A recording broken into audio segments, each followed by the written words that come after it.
Video like जरूर कर लीजिए और ऐसे वीडियो लगातार फ्री में पाने के लिए चैनल को तुरंत सब्सक्राइब कर लीजिए और बेल आइकन को जरूर टैप कर लीजिए ताकि आगे भी सारे वीडियो आपको मिलते रहे। यूट्यूब में फॉलो करते हैं तो प्लीज ये वाला फ्री टेलीग्राम चैनल जरूर ज्वाइन कर लीजिएगा। सारे नोटिफिकेशन सारे अपडेट यहीं पे आते हैं, ध्यान रखिए। नमस्कार साथियों, स्वागत है आप सभी का स्टडी फॉर सिविल सर्विसेज में। ये क्लास है हमारी मॉडर्न इंडिया की और मॉडर्न इंडिया में टॉपिक हम लोग पढ़ रहे हैं कांग्रेस की पूर्ववर्ती संस्थाएं। इससे पहले मैं एक पार्ट और लेकर के आया था इसका, जिसमें हमने बहुत सारी इंपॉर्टेंट चीज़ें जो है यहाँ पे डिस्कस करी थी। ठीक है, आज हम आगे बढ़ेंगे और देखते हैं। चलिए, पहला पॉइंट है यहाँ पे 1867 में राजनारायण बोस के विचारों से प्रेरित होकर नवगोपाल मित्र ने 1867 में हिंदू मेला नामक संस्था की स्थापना की। एक हिंदू मेला है, एक आगे चल के जो है हमें एक और देखने को मिलेगा, मित्र मेला। आप लोग जरा मुझे कमेंट करके बताइए कि मित्र मेला नामक संस्था के संस्थापक कौन थे। देखते हैं कितने लोगों को मॉडर्न इंडिया अच्छे से आता है। चलिए आगे देखो, 1843 में बंगाल ब्रिटिश इंडिया सोसाइटी की स्थापना जॉर्ज थॉमसन की अध्यक्षता में हुई और 1885 में बॉम्बे प्रेसिडेंसी एसोसिएशन की स्थापना फिरोज शाह मेहता, के.टी. तेलंग, बदरुद्दीन तैयबजी द्वारा की गई। इन तीनों को बम्बई की त्रिमूर्ति के रूप में जाना जाता है। ध्यान रखना, फिरोज शाह मेहता, के.टी. तेलंग और बदरुद्दीन तैयबजी।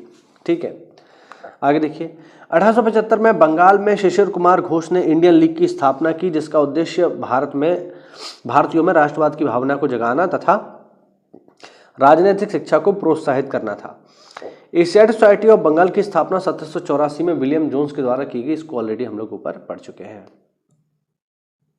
आगे देखिए जरा,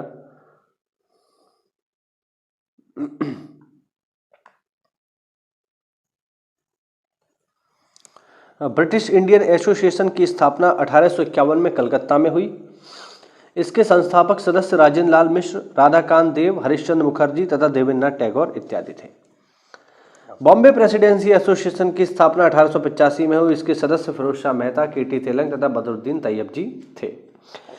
के.टी. तेलंग ने भगवत गीता का अंग्रेजी में अनुवाद किया और बम्बई में अनिवार्य प्राथमिक शिक्षा शुरू करने में महत्वपूर्ण भूमिका निभाई।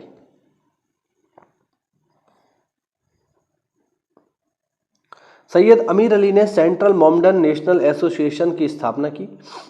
गोपाल कृष्ण गोखले ने 1905 में भारतीय लोक सेवक मंडल यानी सर्वेंट ऑफ इंडिया सोसाइटी, काफ़ी इंपॉर्टेंट है, पेपर में कई बार आ चुकी है, इसकी स्थापना की। गणेश वासुदेव जोशी एक वकील, समाज सुधारक तथा राजनीतिक कार्यकर्ता थे, जिन्होंने ब्रिटिश सरकार की आर्थिक नीतियों की मुखर आलोचना की। वे पूना सार्वजनिक सभा के संस्थापक सदस्य थे और प्यार से सार्वजनिक काका कहलाते थे। सब लोगों ने काका कहते थे।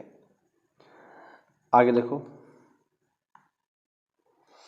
गणेश वासुदेव जोशी ने वासुदेव बलवंत फड़के मुकदमे में उनका बचाव किया और 1877 में दिल्ली दरबार में वायसराय लिटन से सीधा यह पूछने का साहस दिखाया कि महारानी भारत को वही राजनीतिक तथा सामाजिक दर्जा क्यों नहीं दे सकती जो उनकी ब्रिटिश प्रजा को पहले से प्राप्त है।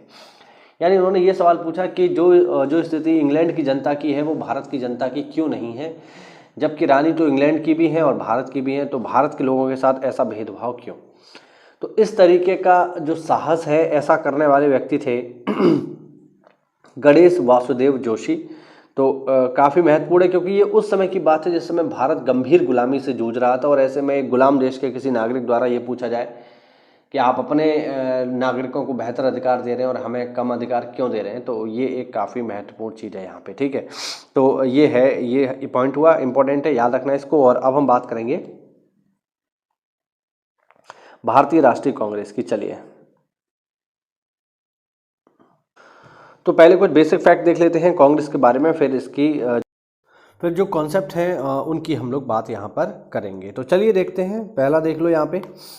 सबसे पहले संस्थापक हैं ए.ओ. ह्यूम। ए.ओ. ह्यूम का पूरा नाम है एलन ऑक्टोवियन ह्यूम। ध्यान रखना, एक सेवानिवृत्त सिविल सर्वेंट है ए.ओ. ह्यूम, उन्होंने स्थापना की है।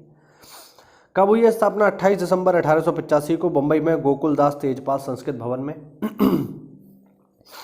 और उस समय में यहाँ पे 72 प्रतिनिधि मौजूद थे और ए.ओ. ह्यूम इसके बने महासचिव और कलकत्ता के व्योमेश चंद्र बनर्जी बने इसके पहले अध्यक्ष।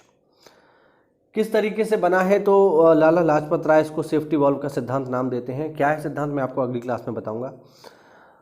आर.पी. दत्त इसको षड्यंत्र का सिद्धांत देते हैं तथा गोपाल कृष्ण गोखले इसको प्रकाश संवाहक सिद्धांत का नाम देते हैं कांग्रेस की स्थापना को। ठीक है, कांग्रेस का जो पहला चरण रहा है वो है उदारवादी, और उदारवादी नेताओं में हम बात करें तो दादा भाई नौरोजी, बदरुद्दीन तैयब जी, फिरोज शाह मेहता, पी आनंद चार्लू, सुरेंद्र नाथ बनर्जी, आर.सी. दत्त, आनंद मोहन बोस तथा गोपाल कृष्ण गोखले इत्यादि ये कांग्रेस की प्रथम पीढ़ी के नेता हैं और ये सारे के सारे उदारवादी हैं, बहुत ज़्यादा लिबरल लोग हैं। तो ये वो एक कुछ इसके बेसिक फैक्ट। अभी सिद्धांत क्या है इसकी चर्चा हम लोग करेंगे अगली क्लास में। उम्मीद करता हूँ इस वीडियो में नई जानकारी आपको मिली होगी। तो ऐसा है तो वीडियो को लाइक करिए, चैनल को सब्सक्राइब करिए। मिलता है अगली क्लास में, तब तक के लिए जय हिंद, जय भारत, वंदे मातरम।